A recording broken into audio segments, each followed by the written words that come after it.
Karibu kwenye Soka Chain.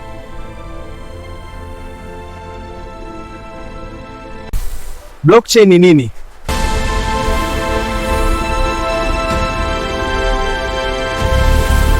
Blockchain ni mfumo wa kidijitali wa kuhifadhi taarifa za kudumu kwa njia ya mtandao wa kompyuta nyingi, ambapo taarifa hizo haziwezi kubadilishwa kirahisi. Daftari la kumbukumbu la kidijitali linaloshirikisha watu wengi duniani. Teknolojia ya blockchain inawezesha ushirikiano huu.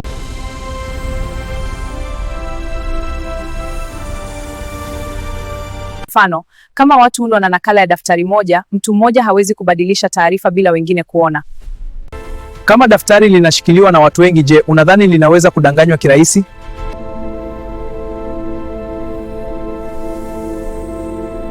Blockchain ilianzaje? Blockchain ilianza mwaka 2028 kwa kupitia wazo la mtu au kundi linaloitwa Satoshi Nakamoto. Lengo lilikuwa kutengeneza mfumo wa fedha za kidijitali usiohitaji benki. Ndipo ikazaliwa Bitcoin mwaka 2009.